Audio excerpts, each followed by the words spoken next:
মিঠিজোড়া ধারাবাহিকে দেখেছি অনির্বাণ থানায় রয়েছে কাস্টাডিতে। এদিকে নীলু ভাবছে দিদিভাইয়ের সংসারটা আমি ছাড়খাড় করে দিতে পেরেছি। মনে মনে খুব খুশি হচ্ছে। বিভিন্ন সংবাদ মাধ্যমকে ফোন করে করে খবর দিচ্ছে যাতে ওদের মান সম্মান ধুলোয় লুটিয়ে যায়, অনির্বাণ রায় মাথা তুলে আর দাঁড়াতে না পারে সমাজে। ওদিকে রায়কে ফোন করেছিল অনির্বাণেরই অফিসের একজন ভদ্রলোক। বলেছে আমার একটা ফাইলের দরকার ছিল, সেই ফাইলটা অনির্বাণ সেন খুঁজে দেবে বলেছিলেন।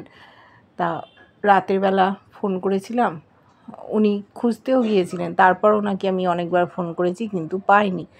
আপনি কি একটু ফাইলটা দিতে পারেন? আমি লোক পাঠিয়ে দেবো, খুব আর্জেন্ট দরকার।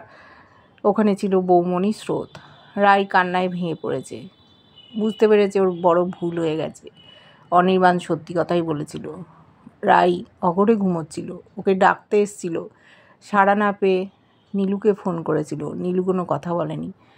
তারপর বাধ্য হয়ে ওর ঘরে ঢুকেছিল, আর নীলু সেই সুযোগটা নিয়ে অনির্বাণকে ফাঁসিয়ে দিয়েছে।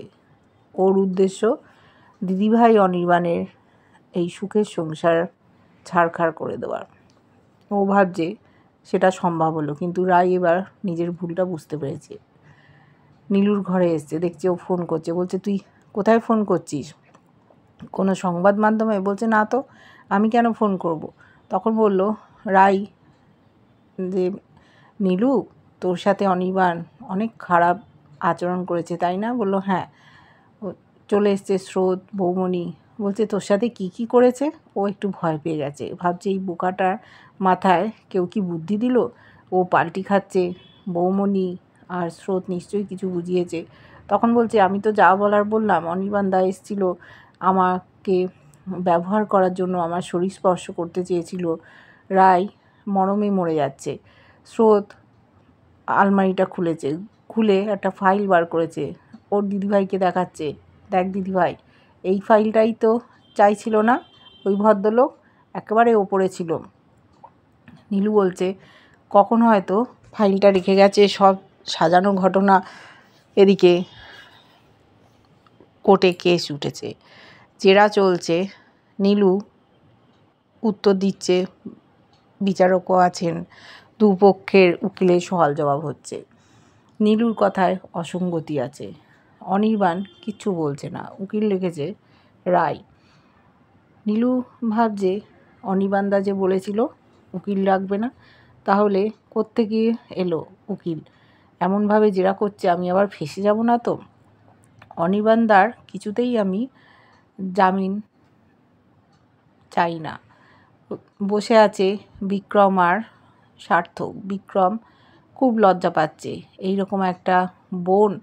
অনির্বাণ বসে আছে ওখানে, ওর দিকে চোখ তুলে তাকাতে পারছে না।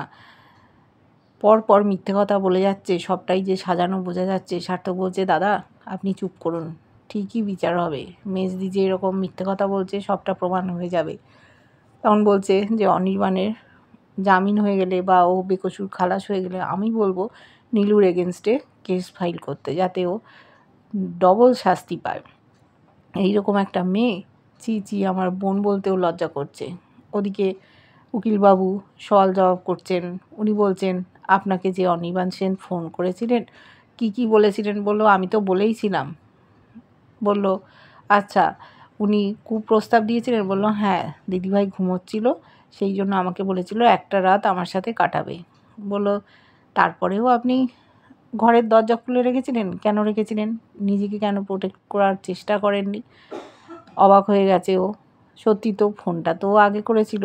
তারপর টাইম দেখালো যে একটা টাইমের মধ্যে ঘটনাটা ঘটেছে। তারপর পুলিশে ফোন করা হয়েছে, পুলিশ এসছে।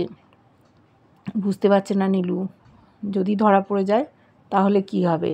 উল্টো দিকেও তো বলেছিল যদি মিথ্যে কেস হয় তাহলে নীলুরই জেল হাজত হয়ে যেতে পারে 10 বছরের। কি করবে?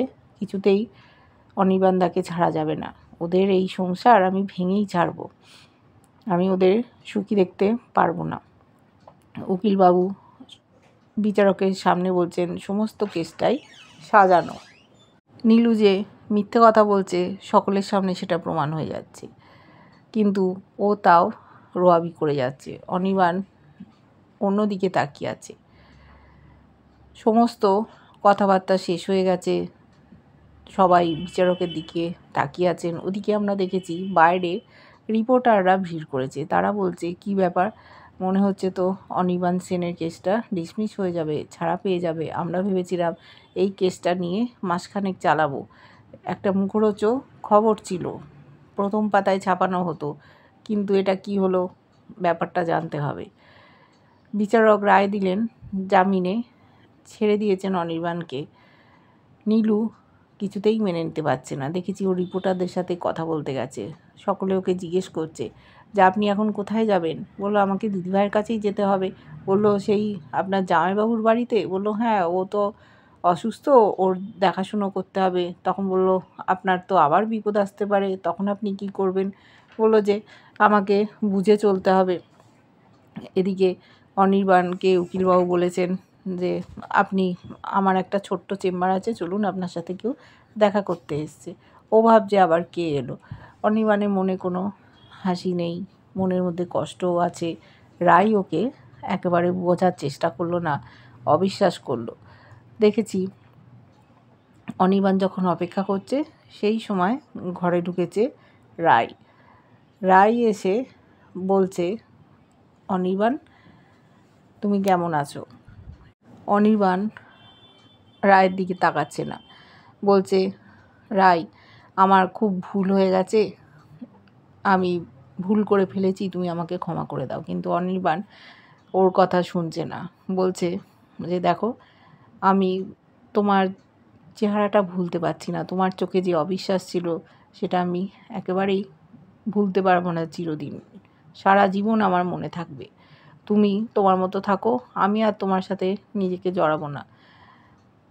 তখন বললো তুমি এইভাবে বলো না, তুমি আমাদের কথা ভাবো, আমি একটা ভুল করে ফেলেছি, তুমি আমাকে শাস্তি দিতে পারো না। বলছে বারবার তো ভুল হতে পারে না, একবার তুমি ভুল করছো ক্ষমা চাইছো, একবার আমি ভুল করছি, এইভাবে জীবনটা চলে যেতে পারে না, এর একটা সলিউশন বার করতে হবে। তুমি ভালো থাকো, আমি আর তোমার সাথে থাকতে পারবো না। বলছে তুমি এরমভাবে বলতে পারছো। তখন বলল তুমি তো মহান, তুমি নীলুকে বিশ্বাস করছো, বাড়ির সকলে বলেছিল যে ও কখনোই ভালো হবার মেয়ে না, তাও তুমি ওকে বিশ্বাস করলে।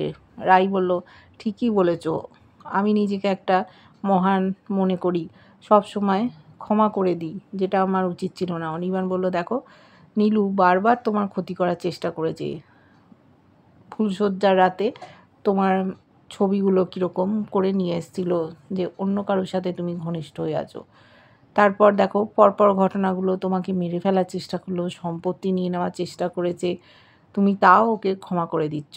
এবার কি করেছে যে আমাদের সুখের সংসারে ঢুকেছিল, ঢুকে সংসারটাকে ছাড়খাড় করার চেষ্টা করেছে, আমার বদনাম করেছে, তুমি তাও ওকে বিশ্বাস করলে, বোনকেই বিশ্বাস করলে, যেহেতু ও তোমার মায়ের পেটের বোন, তাই ও কখনোই ভুল করতে পারে না, ওকে তুমি ক্ষমা করে দেবে। কিন্তু আমার কথা একবারও ভাবলে না যে এই মানুষটা এরকম কাজ করতে পারে না। তুমি আমাকে অবিশ্বাস করলে যে আমি তোমার বোনের সাথে এরকম কাজ করতে পারি, কি করে তুমি পারলে। ওর কাছাকাছি আসার চেষ্টা করছে, কিন্তু অনির্বাণ ওকে সরিয়ে দিচ্ছে, বলছে তুমি এরকম করো না, আমি তাহলে কি করে থাকবো, আমি বড় ভুল করে ফেলেছি, আর এই ভুল আমার হবে না, আমি আর ওকে ক্ষমা করব না, তুমি একটু ভরসা করো। কিন্তু অনির্বাণ আর ওর কথা শুনছে না, রেগে গেছে খুব, বারবার অসম্মানিত হলে রাগ তো হবেই। ওদিকে নীলু তো আবার বাড়ি যাওয়ার চেষ্টা করছে, যে বাড়িতে অনির্বাণ সেন আছে সে ফিরে যাবে, সেইখানেই নীলু উপস্থিত হবে, এটা কি সম্ভব। এদিকে স্রোত সেই সময় ঘরে ঢুকেছে, অনির্বাণ আর রায়ের মধ্যে ভুল বোঝাবুঝি মিটে গেছে, দুজনে আবার এক হয়েছে, ওরা ওদের জীবনটাকে আবার গুছিয়ে নিতে চাইছে। রায় সন্তান সম্ভবা ওকে হাতের মুঠোয় করে তুলোর মতো করে আদরে যত্নে রেখেছিল, সেই অনির্বাণকে ভুল বুঝেছে রায়, তাই ও সংসার করলেও সারা জীবন এই কথাটা ওর মনে থাকবে যে রায় ওর বোনের সাথে আমাকে অবিশ্বাস করেছে যে আমি ওর সাথে ঘনিষ্ঠ হবার চেষ্টা করেছি। সমাজে একটা বদনাম ছড়িয়ে গেছে। ও একজন বড় ঘরের ছেলে, মা বাবাও আসছে, রায়কেই দোষারোপ করে। রায়ের কি হবে? নীলুই বা কী করবে এবার? ওকে কি ওই বাড়িতে ঢুকতে দেবে রায়, নাকি বাড়ি থেকে তাড়িয়ে দেবে? ওর স্থান কোথায় হবে? ওর পরিবারের লোকজন কেউ ওকে ভালোবাসে না। নিজের মাথার আশ্রয়টুকুও বারবার হারিয়ে ফেলছে। এবারে ওর পরিবারের লোকজনও ওকে আর মেনে নেবে না, কারণ যেখানেই যাবে সেখানেই ও একটা চরম অশান্তি করার সৃষ্টি করবে। সেটা কেউ আর চায় না। এরপর হয়তো ছোটো বোনের ক্ষতি করার চেষ্টা ব্যস্ত থাকবে। নিজের জীবনটা তো ছারখার হয়ে গেছে, সুখে সংসার করতে পারেনি, তাই দুই বোনের ওপর কোপ। এমনকি ওর যে ভাইজি আছে তার সাথেও মেলামেশা করতে দেয় না বাড়ির লোকজন, যদিও খারাপ হয়ে যায়। এবার দেখব নীলু কোথায় গিয়ে থাকে, কেসটা কত দূরে এগোয়। কেমন লাগছে ধারাবাহিকটা অবশ্যই জানিও। ভালো লাগলে লাইক, কমেন্ট, সাবস্ক্রাইব করা যারা ফেসবুক পেজ থেকে দেখছো ফলো করে সাথে থাকার অনুরোধ রইল।